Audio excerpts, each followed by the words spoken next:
Maraming pwedeng magawa ang pagmamahal. Marami rin itong kayang sakripisyo at dahil doon ay marami rin tayong pwedeng masaktan, lalo na kapag nagmamahal tayo sa maling oras at pagkakataon. Dear Papa Dudut, hello sa inyo at sa mga kaistorya natin na gising pa sa ngayon. Marian na lamang ang itawag nyo sa akin. 34 years old at kasalukuyang nagtatrabaho dito sa Japan bilang isang receptionist. Nasa Pilipinas pa lamang ako ay loyal listener nyo na po ako. Kahit nasa radyo pa lamang kayo, nakikinig na ako sa inyong programa. Kaya naman nang magkaroon kayo ng sarili ninyong channel ay hindi na ako nagdalawang isip pa na mag-subscribe sa inyo. Dahil parte na rin ng buhay ko ang pakikinig sa mga sulat na inyong binabasa. Ang dami niyo po kasing aral sa buhay na naiiwanan. Mga aral na madalas kong nai-apply sa sarili kong buhay. Hindi ko alam kung makakapag-iwan din ba ng inspirasyon ang sulat ko. Sigurado rin ako na maraming magagalit sa akin nang dahil sa ibabahagi ko na ito. Pero sana po hindi masyadong husgahan ang mga kaistorya na nakikinig ngayong araw ang aking kwento. Papa Dudut, matagal na po kaming magkaibigan ni Denise. Grade school pa lamang ay tinuring na namin na best friend ang isa't isa. Nagsimula yon nang pahiramin niya ako ng lapis noong nasa grade 2 kami. Naiwan ko kasi ang pencil case ko at marami naman siyang extra na lapis kaya napahiram niya ako. Wala ng araw na yon ay palagi na kaming magkasama na dalawa. Hindi man perpekto ang relasyon namin bilang mag-best friend ay nagkaroon pa rin kami ng maraming masasayang ala-ala. Mabuti na lamang Papa Dudut ay sa parehong school pa rin kami pumasok ni Denise nung high school. Ang nakakatuwa pa ay pareho rin kami ng section. Kaya naman mas lalo kaming naging close na dalawa. Sa sobrang close nga namin ay minsan napagkakamala na kaming magjowa o lesbian. Beshi! Kinikilig na wika ni Denise nang makalapit siya sa tambayan namin na guardhouse. Lunch break noon at may extra time pa kami. Ano yun? At parang kilig na kilig ka dyan. Nagtataka at natatawang tanong ko. Naku hindi, parang… Kasi kinikilig talaga ako. Wika niya. Bakit nga? Sabihin mo na sa akin, ang sabi ko naman. Kasi naman Beshi, medyo biglang nahihiya na sabi niya. Parang tanga to, kanina kinikilig, ngayon biglang naging pabebe, napapailing na sabi ko. Ito na nga sasabihin ko na, wika pa niya bago bumitaw ng isang buntong hininga. Umarte pa siya na parang bubuelo sa gustong sabihin. Nakita mo na ba yung… Hi… Okay lang magtanong? Wika ng isang estudyanteng lalaki na lumapit sa amin. Oo naman, ano yon? Patanong na sagot ko. Saan nga dito yung principal's office? May kailangan kasi akong ipasa ron na documents, ang sabi niya. Diretsuhin mo lang yan tapos kanan sa unang kanto. Yung kulay blue na building, ando na yung room ng principal, tugon ko. Okay, thank you. Laki kasi nitong school kaya medyo naliligaw pa ako. Pagtawa niya. Transfer ka? Tanong ko. Oo, I'm Don. Third year student. Pakilala niya. Third year din kami, I'm Marian and this is my best friend Denise. Pagpapakilala ko. Nang lingunin ko si Denise ay titig na titig ito kay Dom. Nice to meet you. Sige ha, punta muna ako sa principal's office. Thank you ulit, bye. Paalam niya. Umalis na si Dom sa harap namin pero si Denise ay nakahabol pa rin ang tingin dito. Ang gwapo niya talaga, bulong ni Denise. Kilala mo siya? Tanong ko. Hindi, tugon ni Denise. Okay. Ano nga yung kwento mo? Tanong ko. Ayan, tungkol kay Dom. Tugon niya na parang nakatulala pa rin sa kung saan huling dumaan si Dom. Ha? Saad ko. Nakita ko kasi si Dom kanina sa labas ng school. Parang parang na-love at first sight ako sa kanya. Kaya excited ako na lumapit sa iyo kasi nga narinig ko na transfer siya. Grabe Marian, ang gwapo-gwapo ni Dom. Kinikilig na bulalas pa ni Denise habang hinahampas ang balikat ko. Papa Dudut, agree talaga ako sa mga sinabi ni Denise na gwapo si Dom. Hindi lang yon, malakas din talaga ang datingan niya. Matangkad kasi siya, moreno ang kulay ng balat niya, maliit lang ang mga mata pero grabe ang ganda ng mga ngipin niya. Pwede siyang kunin ang modelo ng isang toothpaste commercial. Kaya hindi ko masisisi ang best friend ko kung magkagusto man siya sa transfer student ng school namin. Papadudot naging kaklase namin si Dom at hindi lang si Denise syempre ang nagka-crush sa kanya. Kung hindi pati na rin ang iba naming mga kaklaseng babae. Natatawa na nga lang ako kasi kanya-kanya sila ng paraan kung paano magpapakyut kay Dom noon. Nakakainis si Minerva, ang wika ni Denise nang makatabi sa akin. O bakit naman? Tanong ko. Sabi ko kasi ako nang gagawa ng sandwich para kay Dom pero inunahan naman niya ako. Nakakainis pagrereklamo ng best friend ko. Mukhang malakas ang mga kalaban mo sa kanya, Denise. Sabi ko na medyo natatawa. Basta kahit anong mangyari, hindi ako magpapatalo no. Ako ang makakakuha ng atensyon ni Dom. Wika pa niya na ikinatuwa ko na lamang. Isang saglit lang ay lumingon siya sa akin, Papadudot. Bakit ganyan ka makatingin? Pagtataka ko. Ikaw ba Beshi? Ni minsan ba hindi ka nagkagusto kay Dom? Tanong niya. Anong klaseng tanong niyan? Pagtawa ko ulit. Curious lang naman ako Sagutin mo na lang. Ang sabi pa niya. Never ako nagkagusto sa kanya. Tugon ko. As in never talaga? Tanong pa niya. Never at never kasi hindi naman siya ang type ko, okay? Ang sabi ko sa kanya. Papadudot, nung una ay hindi ko rin alam kung bakit ang daming attracted kay Dom. Hindi ko maintindihan kung bakit karamihan sa mga kaklase kong babae patay na patay sa kanya. Hanggang sa magkaroon ako ng chance na makasama siya sa isang school project. Magkasunod ang last name namin kaya kami ang naging magka-partner noon, Papadudot. Ang swerte-swerte mo talaga, Marian. Ikaw pa ang naging partner ni Dom sa project natin para sa history. Naiinggit na sabi pa ni Denise. Alam mo bang pang-pito ka nang nagsabi sa akin yan? Kung pwede lang talaga na makipagpalit na lang talaga ng kapareha, ang sabi ko naman. Maya-maya pa ay lumapit na sa amin si Dom. Tara na sa library, Marian, para masimulan na natin ang pag-research doon. Anyaya pa ni Dom. Nakita ko pa ang pagkainggit sa mukha ng best friend ko nang maglakad na kami palabas ng classroom ni Dom. Pagkatapos ng isang oras ng pag-research namin sa library, pumunta naman kami sa kantin para doon ipagpatuloy ang ginagawa namin. Habang nagsusulat ako ay naramdaman ko sa tabi ko na parang ang tagal nang nakatitig sa akin ni Dom. At nang lingunin ko nga siya ay hindi ako nagkamali, Papadudot. Bakit mo ako tinititigan? Pagtataka ko. Ang seryoso mo kasi masyado.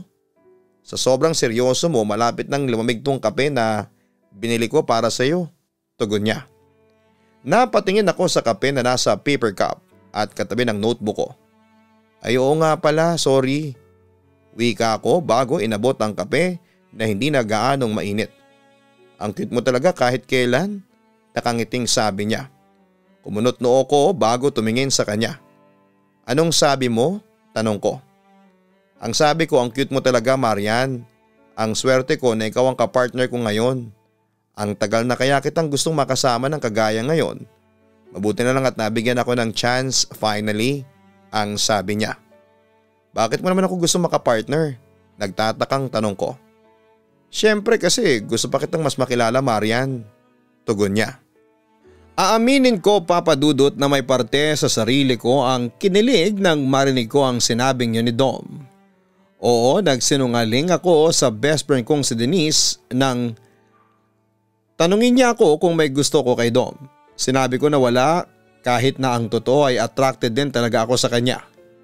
Sino ba naman ang hindi magkakagusto sa kanya kasi bukod sa gwapo na siya ay mabait at matalino rin siya. Bago lang siya sa classroom pero palagi na siyang nangunguna sa mga subject namin at sobrang dagdag pogi point yon para sa kanya. Nang matapos ng school project namin ay mas naging close kami ni Dom. Na naging daan para maging close din sila ni Denise. Madalas na nagte-text sa akin si Dom pero syempre hindi ko sinasabi sa best friend ko. Marian, minsan ba nagkukwento si Dom sa iyo tungkol sa crush niya sa classroom? Tanong ni Denise. Syempre hindi, Kaagad na sagot ko naman.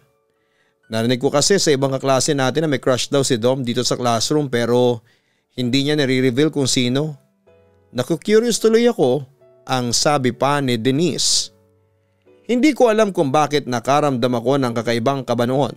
Wala naman akong dapat na ikakaba kasi wala rin namang kahit na anong sinabi sa akin si Dom tungkol sa babaeng nagugustuhan niya sa classroom. Marian, saglit. Pagtawag sa akin ni Dom habang mag-isa ako naglalakad pa uwi. Wala kasi noon si Denise dahil sinundo ng mama nito. Sabay na tayo maglakad. Wika pa niya. Sige, tugon ko. Nasaan pala si Denise? Tanong niya. Sinundo siya ng mami niya. May pupuntahan pa yata sila kaya nauna na siyang umalis. Tugon ko. Ganon ba? Sakto pala. Sabi niya na pinagtaka ko. Sakto saan? Tanong ko. Inabot niya sa akin noon ang isang cute na teddy bear na maliit. Para sa'yo. Wika niya. Ano to? Pagtataka ko. Teddy bear. Natatawa ang sagot niya. Alam ko ang ibig kong sabihin bakit binibigyan mo ko nito? Tanong ko pa. Kasi gusto ko na iparamdam sa'yo na gusto kita, Marian. Nahihiya pero seryosong tugon niya. Hindi ko alam ang isasagot ko sa kanya noon, Papa Dudut. Bumibilis lalo ang tibok ng puso ko na hindi ko maintindihan. Ang sabi naman ni Dom ay handa siyang maghintay hanggang sa handa na akong sagutin ang sinabi niyang yon. Ang mahalaga raw sa kanya ay nasabi niya sa akin ang gusto niyang sabihin.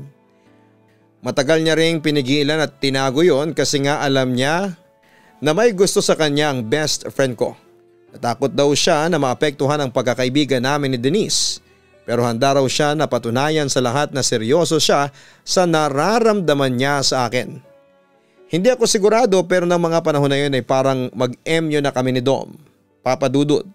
Kasi may mga araw na sobrang sweet na namin na magkausap sa cellphone lalo na kapag tawag. Sabi ko noon ay nagigilty na ako pero wala naman daw kaming ginagawang kasalanan. Basta humahanap lang daw ng tiyempo si Dom para masabi kay Denise ang tungkol sa panliligaw niya sa akin. Hanggang sa sumapit ang linggo ng JS prom namin. Magka-partner dapat kami ni Dom kaya lang ay hindi ako a-attend doon dahil nagkaroon ako ng beke at isang linggong absent sa klase. Nang makapasok ako ay nagulat ako sa bumulaga sa akin na balita. Kami na ni Dom, boyfriend ko na siya, Marian. Masayang wika sa akin noon ni Denise. Paano nangyari yun? Tanong ko. Bakit parang gulat na gulat ka? Hindi ka ba masaya para sa akin? Pagtataka niya. Masaya, syempre masaya ako. Medyo nagulat lang ako pero masaya talaga ako para sa inyo. Pilit ng ngiti na wika ko. Sa totoo lang ay konti lang ay maiiyak na ako ng mga oras na yon. Hindi ko na maintindihan ang nararamdaman ko pero ni konti wala akong saya na nararamdaman. Marian, mag-usap muna tayo. Kailangan kong magpaliwanag sa iyo. Ang sabi ni Dom nang minsang sabayan niya ako sa paglalakad ko. Wala ka nang dapat ay paliwanag. Gate ko. Nung gabi ng JS prom, nilapitan ako ni Denise at sinabi niya sa akin na gusto niya ako. Nakiusap siya na maging girlfriend ko at hindi ko alam ang sasabihin ko sa kanya noon kasi nagulat ako. Hanggang sa iyo na. Sinabi niya na pala sa ibang tao na boyfriend niya pala ako. Ang wika niya. Well, masaya ako para sa inyong dalawa at siguraduhin mo lang na hindi mo sasaktan ang kaibigan ko, kung hindi ako ang makakaaway mo. Pigil ang mga luha na wika ko sa kanya. Dom was my first love, Papa Dudut. At alam ko sa sarili ko na hindi pa talaga ako nakakapag-move on kahit nang makarating na kami ng college. Naging matatag kasi ang relasyon nilang dalawa. Hindi man perpekto kasi may awayan din sila pero ni minsan ay hindi sila naghiwalay. At sa tuwing nag-aaway sila ay ako ang palaging gumagawa ng paraan para magkaayos silang dalawa. Hanggang sa mabuntis ni Dom si Denise noong nasa third year college na kami. Pinanagutan naman ni Dom ang pagbubuntis ni Denise pero huminto na si Denise sa pag-aaral. Nagpakasal sila at tumira sa isang bahay. Sabay kami nakatapos ni Dom at nakapagtrabaho sa magkaibang kumpanya.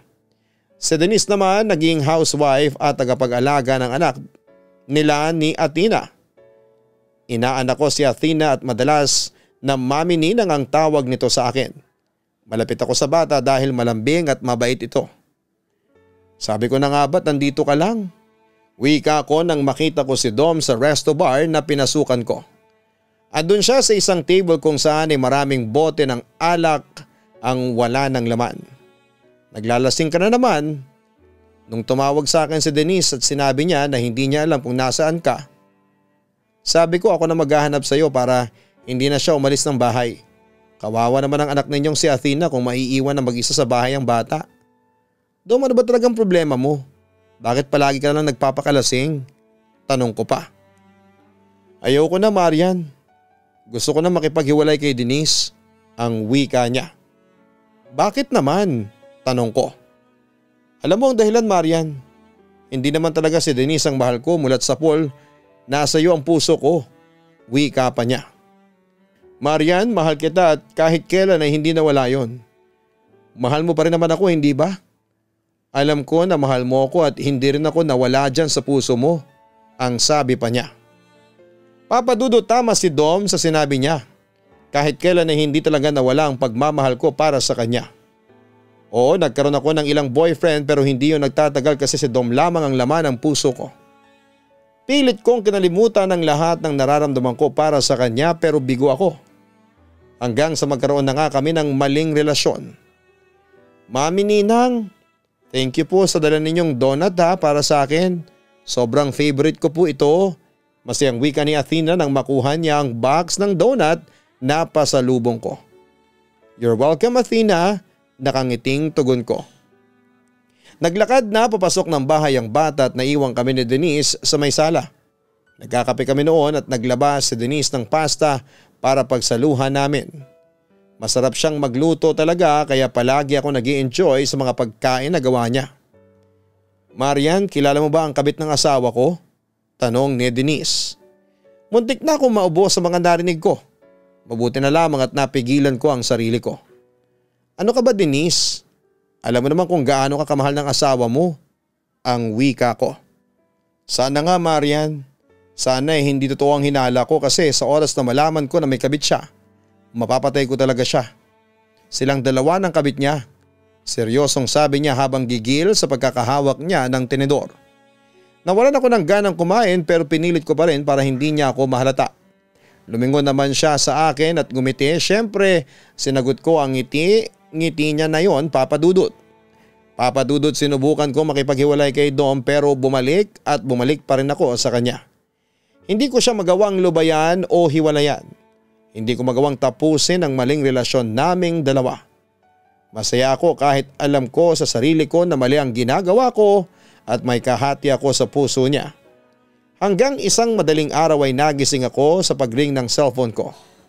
Nagtaka ako nang makita ko na si Denise ang tumawag ng 3:00 ng madaling araw. Hello, Denise? Bakit napatawag ka? May problema ka ba? Tanong ko na may kaba sa dibdib. Kabit, magbabayad kang kabit ka. Sigaw ni Denise kasunod ang nakakabinging hindi ko maintindihan na tunog sa kabilang linya. Nabitawan ko tuloy ang cellphone ko at bumagsak sa malambot kong kama.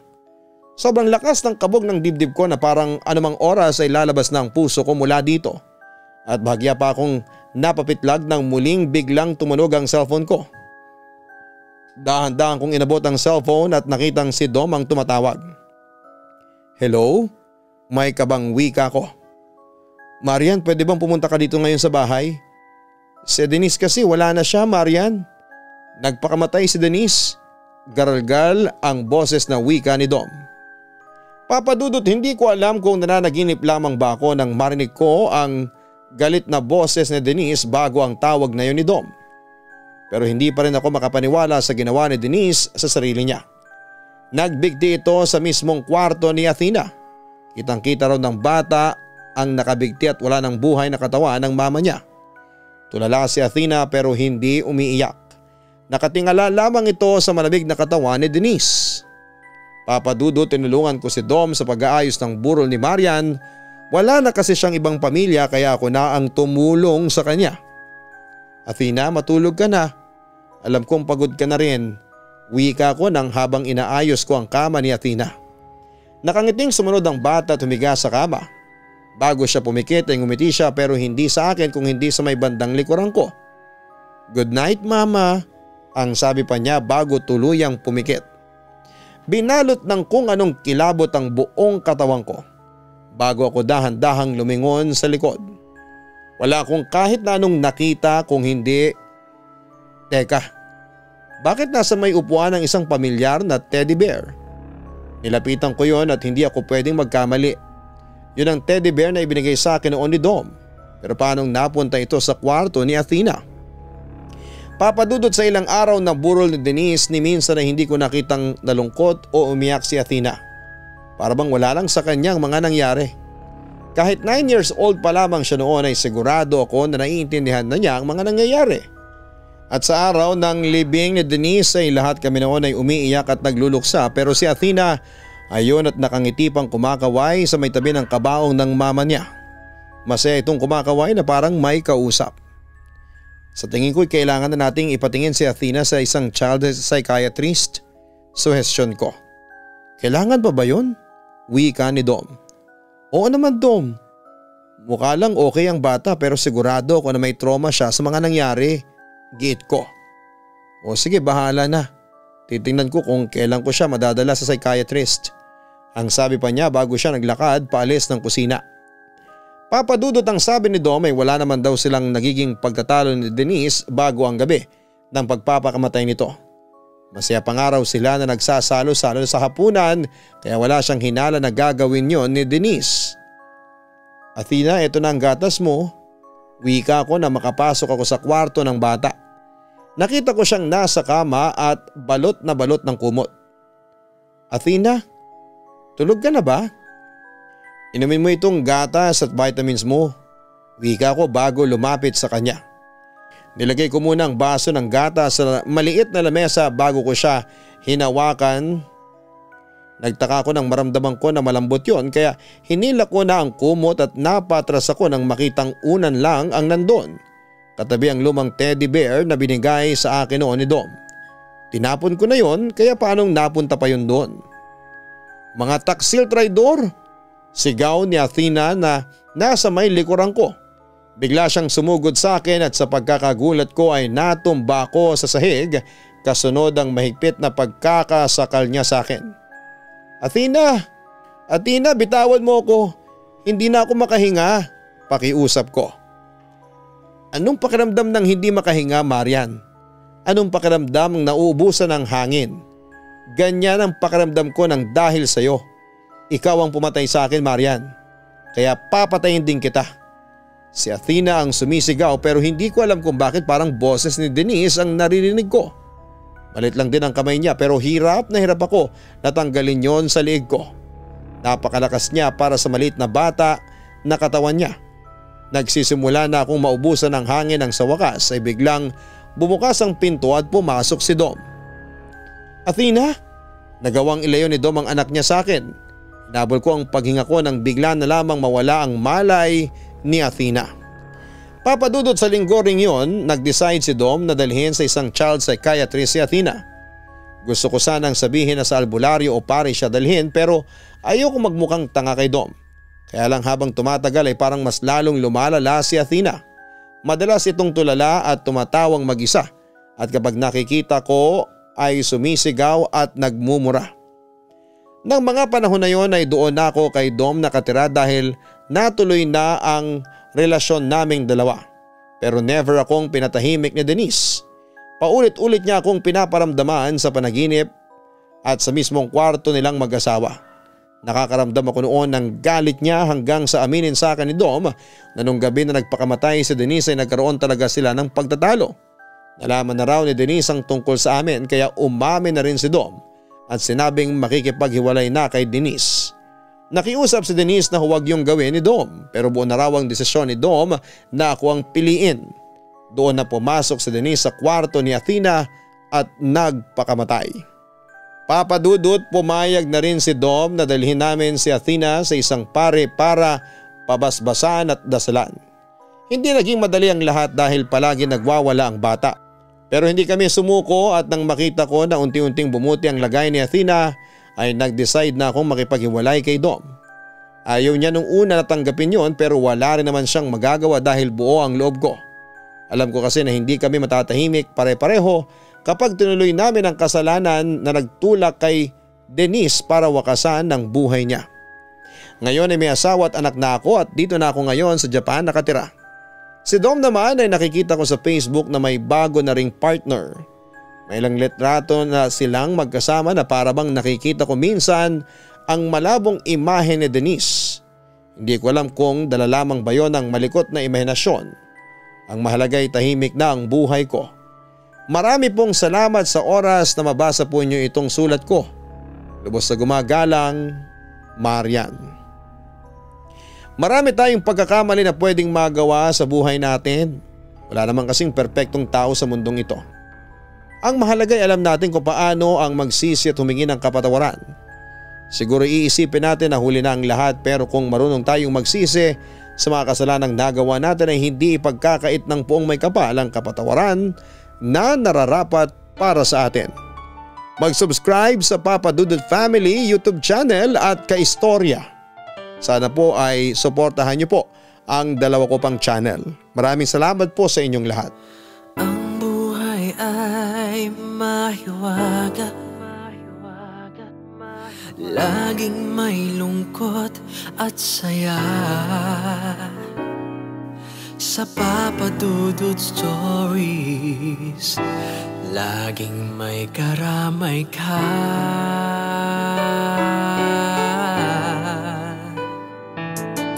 Mga problemang kaibigan, dito ay pakikinggan ka. Sa Papa Dudut Stories, kami ay iyong kasama. Dito sa Papa Dudut Stories, ikaw ay hindi nag-iisa.